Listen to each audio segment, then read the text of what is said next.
ട്രംപിന്റെ താരിഫ് നയം വിവിധ രാജ്യങ്ങളിലെ വിവിധ കോടീശ്വരന്മാർക്ക് ഉപകാരമായിരിക്കുകയാണ്. താരിഫ് ഈ കഴിഞ്ഞ ദിവസം മരവിപ്പിച്ചതോടെ പ്രമുഖ കോടീശ്വരന്മാരുടെ പോക്കറ്റ് മുഴുവൻ നിറഞ്ഞു. യഥാർത്ഥത്തിൽ പ്രമുഖരായ പല കോടീശ്വരന്മാർ വീണ്ടും അവരുടെ ആസ്തി വർദ്ധിപ്പിക്കുകയാണ് ചെയ്യുന്നത്. ഇന്ത്യയിൽ അടക്കമുള്ള പല കോടീശ്വരന്മാരും ഇപ്പോൾ അവരുടെ ആസ്തിക്ക് കുറച്ചും കൂടി വിശാലമായ ഒരു അവസരം ഒരുക്കി നൽകുന്നു. ഷെയർ മാർക്കറ്റുകളിലും ഇന്ത്യൻ ഓഹരി വിപണികളിലുമാണ് പ്രധാനപ്പെട്ട മാറ്റങ്ങൾക്ക് കാരണമായിരിക്കുന്നത്. ട്രംപിന്റെ താരിഫ് നയങ്ങളിൽ വളരെയധികം ആഘാതങ്ങൾ എല്ലാ ഷെയർ മാർക്കറ്റുകളിലും കാണാൻ സാധിച്ചിരുന്നു. എന്നാൽ എലോൺ മസ്ക് മുതൽ ഇന്ത്യയുടെ മുകേഷ് അംബാനിയുടെയും ഗൗതം അദാനിയുടെയും എല്ലാം തന്നെ ആസ്തികളിൽ ഈ ഒരു കാര്യം നല്ല രീതിയിൽ പ്രതിഫലിച്ചിട്ടുണ്ട്.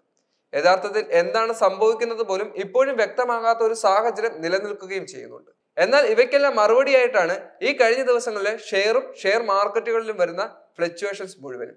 അത് ഇന്ത്യൻ വിപണിയിലും അതുപോലെ തന്നെ അമേരിക്കൻ ഷെയർ മാർക്കറ്റുകളിലും വലിയ മാറ്റങ്ങൾക്ക് കാരണമാവുകയും ചെയ്തിട്ടുണ്ട്.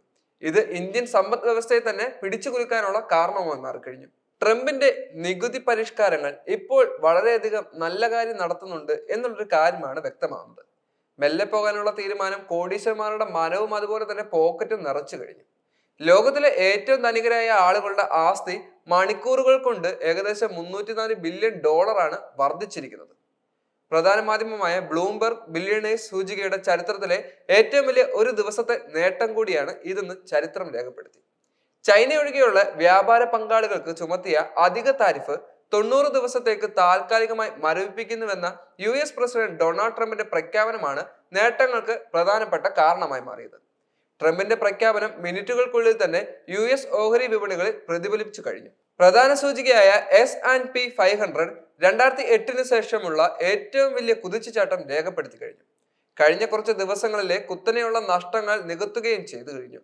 ഇതോടെ ലോകത്തിലെ 500 ധനികരുടെ സമ്പത്ത് ശരാശരി 3.5% വർദ്ധിച്ചുവെന്നാണ് ഇപ്പോൾ വരുന്ന റിപ്പോർട്ടുകൾ. നാസ്ഡാക്ക് കമ്പോസിറ്റ് സൂചികയും മികച്ച തിരിച്ചുവരവ് കാഴ്ചവെച്ചു.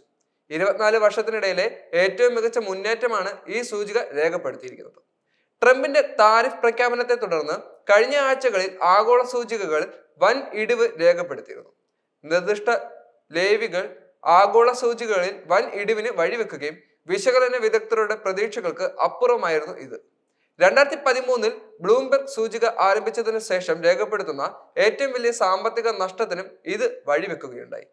ഇന്നലത്തെ ആസ്തി വർധനവ് 2002 മാർച്ച് രേഖപ്പെടുത്തിയ 233 ബില്യൺ ഡോളറിന്റെ റെക്കോർഡിംഗ് ആണ് തകർത്തത്. അന്ന് US ഫെഡ് ജെറോം പവാലിന്റെ സമ്പദ് വ്യവസ്ഥ സ്ഥിരതയുള്ളതായി തുടരുന്നുവെന്ന വാക്കുകളായിരുന്നു നിക്ഷേപകർക്ക് ഊർജം പകർന്നത്. ട്രംപിന്റെ നയമാറ്റത്തെ തുടർന്ന് ഏറ്റവും കൂടുതൽ നേട്ടം കൈവരിച്ചത് ലോക കോടീശ്വരൻ ഇലോൺ മസ്ക് തന്നെയാണ്. ടെസ്ലയുടെ ഓഹരി വില 23% കുതിച്ചുയർന്നത്.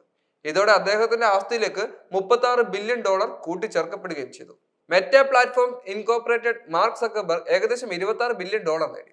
ചിപ്പ് നിർമ്മാതാക്കളായ എൻവിഡിയ കോർപ്പറേഷന്റെ ഓഹരികൾ 19% കുതിച്ചതോടെ ജെൻസൺ ഹുവാങ്ങിന്റെ സമ്പത്ത് 15.5 ബില്യൺ ഡോളർ വർദ്ധിച്ചു. കാർവാന കമ്പനിയുടെ CEO ഏണസ്റ്റ് ഗാർസിയ ആണ് ശതമാനക്കണക്കിൽ ആസ്തി വർദ്ധിച്ചതിൽ ഒന്നാമതെത്തിയത്. യൂസ്ഡ് കാറുകൾ കൈകാര്യം ഇദ്ദേഹത്തിന്റെ ഇന്നലത്തെ ആസ്തി വർധനവ് 1.4 ബില്യൺ ഡോളറാണ്. പക്ഷെ ശരാശരിയിൽ ഇത് 25% വരികയും ചെയ്യും. ഇന്ത്യൻ ഓഹരി വിപണികളും നയമാറ്റം മികച്ച നേട്ടത്തിന് വഴിവെക്കുന്നുവെന്നാണ് പ്രതീക്ഷിക്കുന്നത്. മഹാവീർ ജയന്തി പ്രമാണിച്ച് ഓഹരികളിൽ അവധിയായതിനാൽ അവധിക്ക് ശേഷമായിരിക്കും ഇതിന്റെ മുന്നേറ്റം നമുക്ക് കാണാൻ സാധിക്കുന്നത്. താരിഫ് യുദ്ധം ഇന്ത്യൻ വ്യവസായ പ്രമുഖരായ മുകേഷ് അംബാനി, ഗൗതം അദാനി എന്നിവരുടെ ആസ്തിയിലും വൻ ഇടിവിന് കാരണമായിരുന്നു.